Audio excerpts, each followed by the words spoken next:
Man, some interesting discussions today on the show. Very philosophical, I think. Out of bounds, ESPN 105.9 The Zone. Brought to you by Mudbugs, the best crawfish in the state of Mississippi. Crawfish and Coors Light, that's a winning combo. Mudbugs has 2 locations in Rankin County. Reservoir and then deep in the heart of Brandon. They've also got amazing shrimp, among other things. Nachos, but their crawfish is excellent. They'll cater for, a work, let's say you're thinking your employees, especially after this past year. You want to entertain some clients. I mean, they've done crawfish bowls, several hundred pounds or a couple thousand pounds. And they can cater for you. Mudbugs. Mudbugs and Dos Equis. That's a winning combo, too. We'll be hitting a little bit more on Dos Equis over the next couple of weeks. We want to welcome in our friend Steve Palazzolo, NFL Insider. He at PFF.com, Pro Football Focus. You can follow Steve on Twitter at PFF_Steve. He's also got the NFL podcast for Pro Football Focus. Steve, have you ever been to or have you ever had bowled crawfish, like where you peel them and everything? No, that would be new for me. Oh man, let's do that too. All right, so Blake, we got to add this to the list. I'm flying Steve in May. Hopefully, he can get some time after the draft, and we'll do kind of a culinary tour of the Sun Belt and the SEC in the South, and we'll get some crawfish from Mudbugs. Done. And it'll just he won't even know what to do. This will be you throw in the corn, the potatoes, and the sausage that they cook with the crawfish, and it's off the chains. All right, hey, did you hear about Dak Prescott this week? I thought you guys might ask about Dak in particular this week. Yeah, it might be a little bit of a story. It was awesome. Good for him. Man, yeah, no. I mean, everything that he's had to overcome, pretty wild, ride since he started for sure, and Romo going down. But then the last couple of years that we've been talking about this nonstop. Now, Steve, Blake and I have a theory that this whole discussion around that you can't win a Super Bowl when you're paying a quarterback big money is a little misleading. One, because Brady's been to 10, and the fact that he has taken less or shifted money around at the Patriots and with Tampa Bay is a complete outlier because his wife's made $500 million. And we still, maybe the media doesn't talk enough about Matt Ryan with the Falcons at least going to the Super Bowl, being paid at a high level. Roethlisberger and Rodgers went head-to-head at that time. They were getting paid big money. Russell in his second Super Bowl. Mahomes in this last Super Bowl, maybe not his first win. So where are you on that? Do you think it's a little misleading that when you hear people say you can't pay him $35 to $45 million and you can at least make a Super Bowl, they may not have had one win it? Your thoughts? Yeah, I mean, I think there's a couple things at play there. I will say with Brady, I would still say he's the biggest catalyst. I would say the money that he maybe left on the table is a little, even that narrative's overblown. I think if you do look at just the quarterbacks that have won Super Bowls, and this is not the right way to do it, but if you do that, the only QBs to win a Super Bowl not on a rookie contract since 2002, it's Brady 4 times. Say what you want about his actual contract, but Brady 4 times, Peyton twice, Aaron Rodgers once, Drew Brees once, and then Eli once. That is amazing to me. Now, if it's too lazy to just say, well, those are the only guys who won a Super Bowl, because your point is a great one, which is like, well, Matt Ryan has to be in that equation. Like, you're 1 or 2 plays away from him being a Super Bowl champion, right? So you have to almost just look at the conference championships, who made it there, who got on the green, so to speak, to give themselves a chance to win a Super Bowl. Even Jimmy Garoppolo in 2019, right? It's the same thing. So, yes, you can absolutely win a Super Bowl with a guy making a big chunk of money, and it just makes the margin of error a little bit tighter. Dallas just has to be a little bit better in their cornerback evaluations, a little bit better in their cap management, a little bit better in the draft overall. That's the key to all of this. So, yeah, it's doable. But, yeah, it is interesting to me that, yeah, you haven't had a whole lot of, non-rookie quarterbacks actually win the Super Bowl. But, once you get there, it's a couple plays here and there, so you can't just use that in the analysis. I like where you're going. NFC and AFC, and we've piggybacked. I mean, we've talked about that the last few years, how hard it is to get to the NFC or AFC championship game, how big a deal it is. And I think that's proof that you can do it, because once you get down to the Final Four, I mean, that's unbelievable. Well, with Dallas and their skill position players, Steve, so Amari Cooper and CD and Gallup and Schultz and Cedric Wilson and Jarwin, where does that group rank for PFF in the league? I'd say that's top 5 overall. I mean, I think when you're looking at if you're just looking at the receivers, I looked at going into last year, I thought the Bills and the Cowboys were right there, 1 and 1A, because I value depth. I value having that third receiver, right? And Dallas obviously has that. The Bills had that, just released John Brown, but they still should be in good shape for that next year. I think the tight end position certainly could be upgraded for the Cowboys. You know, they could use another playmaker there. It's not a high priority, but they can move the ball. And look, the argument against Dak, and I don't want to make that here. I don't like making those arguments, but the argument against him is that his production did go through the roof on a play-by-play basis when Amari Cooper showed up, right? And he went from a bit of a lull in 2017 and 18 to like Amari really turning that offense around. So that would be like the argument against him.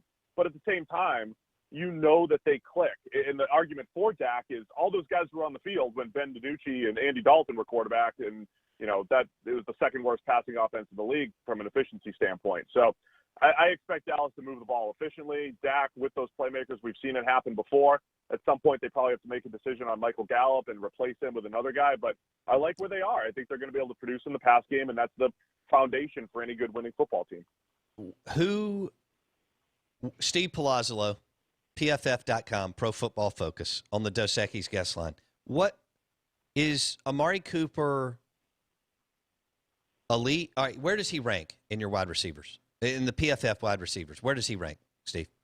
I don't know. I mean, I don't know what his actual grade was last year compared to others. I would say like his body of work, though, he's right around 10th or so. He's in that top 10 range. You know, he gets open, you know, and that's the most important thing in the NFL. It sounds simple, but creating open throws for your quarterback and beating man coverage and understanding zone coverage is it, right? Not so much spectacular plays. And I think that's Amari, you know, and I think you can look at that trickle down effect starting in 2018 with how much more efficient Dallas was offensively when he showed up. So I'd say in that top 10 range, and then, you know, CeeDee Lamb has a chance to get into that range, right? And Gallup is one of the best number 2s in the league. So it really is a nice mix with that trio. So Amari Cooper, wide receiver with the Dallas Cowboys, he's really good. He's not elite, though, right? Well, I mean, it depends on what your cutoff on elite is. An elite receiver, you probably are looking at Julio, and you're looking at DeAndre Hopkins and Devontae Adams and, you know, Calvin Johnson in his prime. You know, Amari Cooper's not that guy. I mean, those are the guys that are legitimately scaring defenses.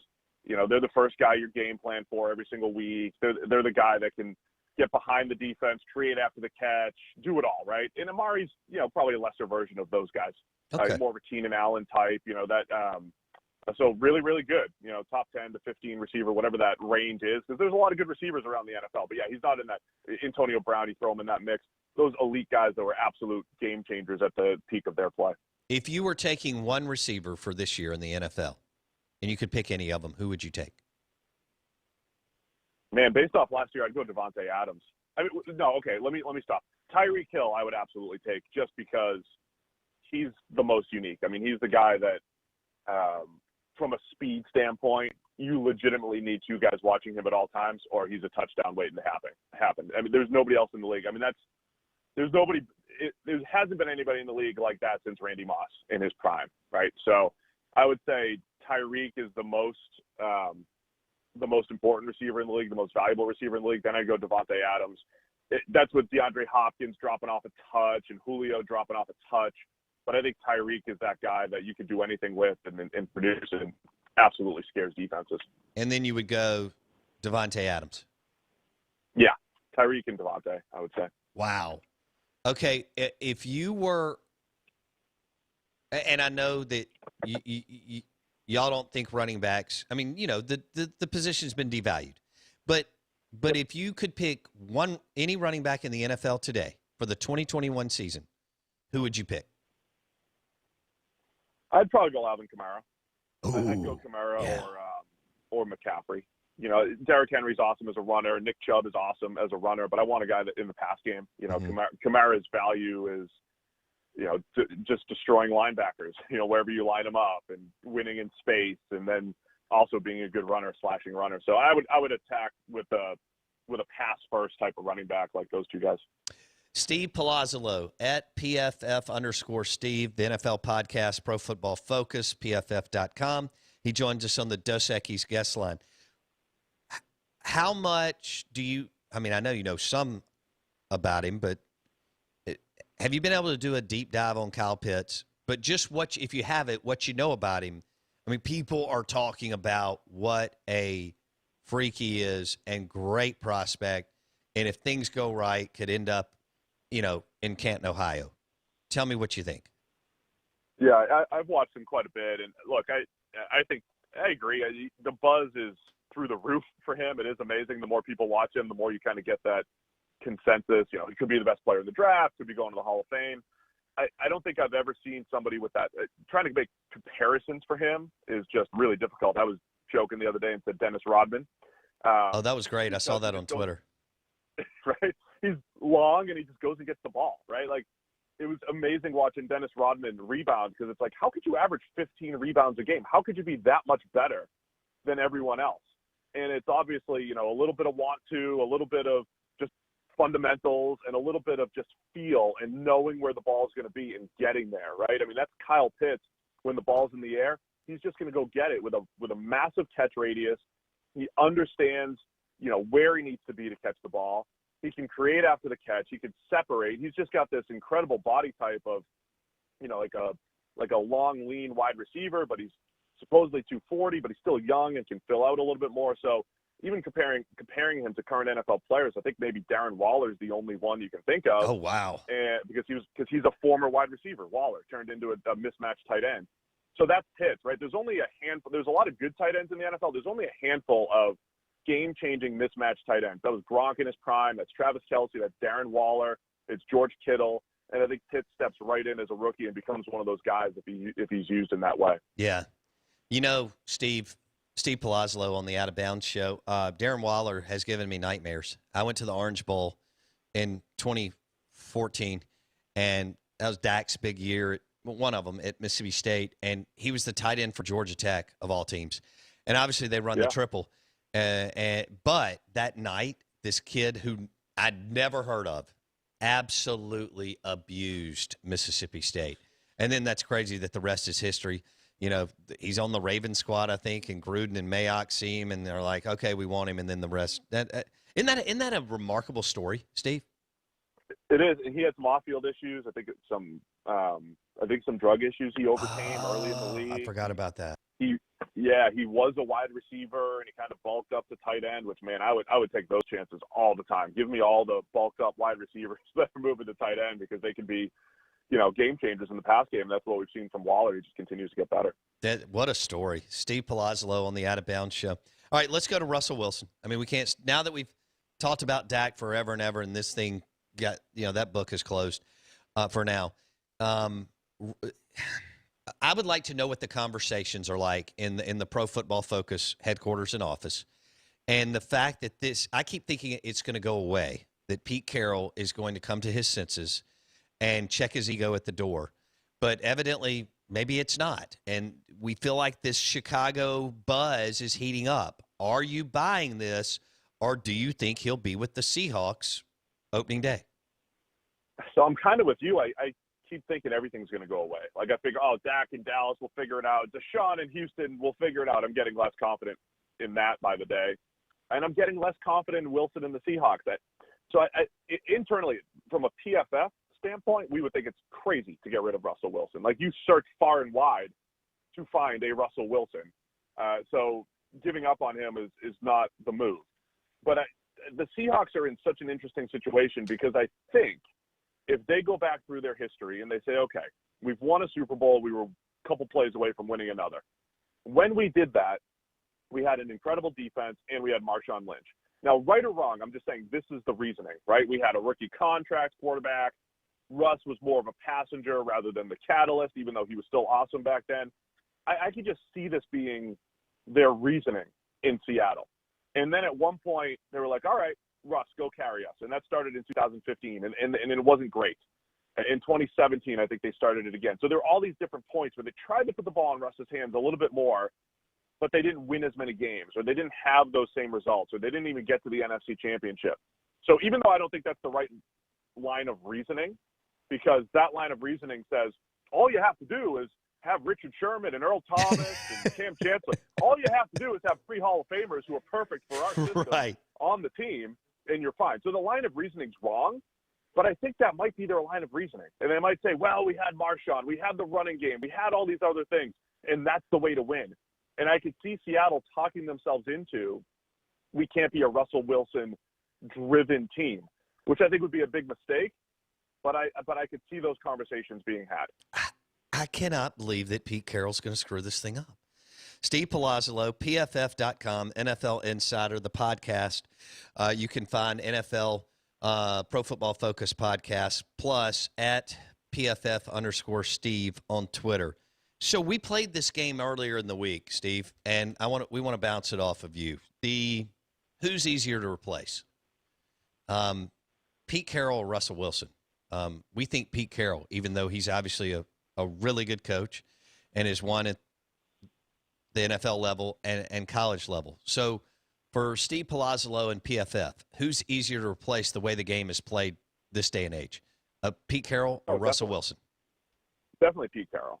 Definitely Pete Carroll. I mean, it's not that he's easy to replace. He's odd in that I think from a motivation standpoint, he's great. I think he's got a pretty good feel for personnel and his type of guys and getting the most out of him. Goes back to his USC days. Like, he's one of the few college coaches, I think, who's been able to kind of carry that rah-rah college mentality into the NFL and make it work. That doesn't always happen, right?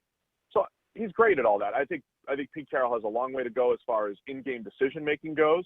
So if you did have a different coach with Russell Wilson, you might lose a little bit from a player eval motivation standpoint, but gain a little bit from a game management standpoint, right? But yeah, replacing Russell Wilson, he's asset number 2 or 3 in the NFL behind Patrick Mahomes. I mean, who else? Maybe Trevor Lawrence steps into that boat in a month, but Russell Wilson's much more difficult to find, even with the price tag on him, right? So it's Wilson, and not saying that Brady going to the Bucs proved all of that, but you get some of that evidence that the elite quarterback gives you a baseline of success. Sure. Right? And then the coach kind of brings it home and connects it, and that's when you win Super Bowls and go to championship games and all that stuff. That's a good combination with Russ and Pete Carroll, but Russell Wilson is the baseline and the foundation for the success of the Seahawks. Is there Steve Palazzolo, PFF.com, unbelievable site on football, joins us on the Dos Equis guest line. Is there a coach you would pick over a quarterback right now in the NFL? Over the best quarterback? Well, over the top. Blake, do you want to go like top 15? Well, that's I guess the question is, how do you measure? Like, are there? I guess, are you saying that there's 3 or 4 quarterbacks that no matter what are better than every coach? And then I guess you tell probably us more than that. Tell us who you think is for sure you would take the quarterback over the coach. No doubt you could, I guess, eliminate those players, and then where would that stop? Like, is it the 8th best quarterback now the coach has become better? 10th best? How does that work?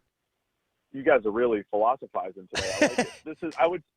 I would say it's like the top 5 quarterbacks and then like Andy Reid or something like that. You know what I mean? It'd be, and Andy Reid, I think at the moment right now is comparable to Belichick, if not better, from who I would take, just because Andy Reid, because the quarterback's the most important position in football, and Andy Reid has a history of success with every type of quarterback and everybody that he's worked with. Okay, let me jump in. I think Sean is in that discussion too.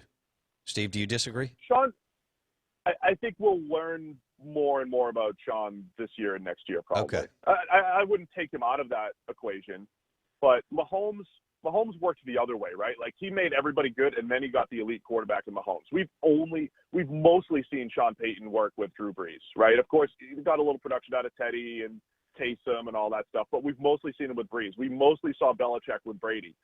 right? We have seen Andy Reid go to Super Bowls with Donovan McNabb. We've seen him make Alex Smith pretty good. Like, we've seen him in a whole bunch of different scenarios, plus, going back to the Packers days and all that stuff. So I'd say it's kind of like the 5 best quarterbacks, and then maybe Andy Reid, and then 6 or 7 other quarterbacks, and then Belichick and Peyton kind of get in that mix. Okay. And then it's all quarterbacks, and then the coaches get pushed down the list. Okay, all right. We got a minute and a half. Is Justin Herbert the next star at the position? I was really impressed with him as a rookie. I'm not ready to say next star. Okay. I think a lot of the stuff he did isn't sustainable. Play under pressure was fantastic. That tends to fluctuate. Still needs to do better in the short area game. They could do a better job around him as far as, throwing on early downs. But I think he has to round out his game a little bit more before I'm ready to declare that. I think Joe Burrow can become a star just as easily as Justin Herbert, despite different perception out of their rookie season. Nice. Would you fire your I've got 30 seconds. Would you fire your offensive coordinator on the spot if he ran the ball on first down? No, second down. 2nd and 10, never. That is a fireable offense. Every now and again on first down you can if the box count dictates it. 2nd and 10 is soft. You're not trying to get to 3rd and 7. You're trying to pick up a first down. That's it. Amen to that. Have a good weekend, buddy. Thanks, Steve. Thank you, guys. Love it. Appreciate it. See you, man. Steve Palazzolo, PFF.com. Great football website. NFL Insider. He's got the podcast with Pro Football Focus, too. And you can follow him on Twitter at PFF_Steve. He joined us on the Dos Equis guest line. And that sounds pretty good. An ice cold Dos Equis and a big sack of crawfish from Mudbugs to kick off the weekend. Y'all Lifestyle 101. The weekend starts on Thursday. Blake, what'd you think about that? I thought that was a damn good interview. Dude, another one with Palazzolo. Yeah, he's incredible, man. That guy's – I could listen to that all the time. I love how quick – hey, so who do you pick? Who's easier to replace? Pete Carroll, Russell Wilson. He's like, Pete Carroll. Pete Carroll. Stop talking to me. And how about this? As much as we like to say Pete Carroll, quote-unquote Hall of Fame coach, he wasn't even in his discussion in terms – he goes Andy Reid after the 5 best quarterbacks, give or take, then 5 or 6 more quarterbacks, then Belichick and Sean Payton. Right. I thought that was interesting that he put that much of it because I'm a huge Andy Reid fan. Right. And even I didn't think there was like that big of a gap perceivably. But, man, he's right. Sean's worked with 1 quarterback his whole career. Andy's done it with like 6. No doubt. But here's the deal. I think there was enough. When Teddy Bridgewater went 5-0, Blake. Fair enough. And Taysom Hill is so far from an NFL QB. You're right. That is enough for me, but I get it. This year will be a huge year for Sean Payton's legacy. Yeah. And if Jameis Winston signs, he will be so much better with Sean Payton than he was with Bruce Arians. And I know Bruce is the hot coach right now because he just won the Super Bowl, but I don't think he's in the same league with Sean Payton. So I do believe that Saints fans can see they're not going to lose enough, Blake, to get a top 5 pick because Sean's too good. Live in the Bank Plus studio. Bank Plus, it's more than a name, it's a promise. The show is brought to you by Superior Foundation for all your foundation repairs. Todd Sandridge and Trey Pace will take care of your home. Superior Foundation for all your foundation repairs. The Out of Bounds Show is powered by Superior.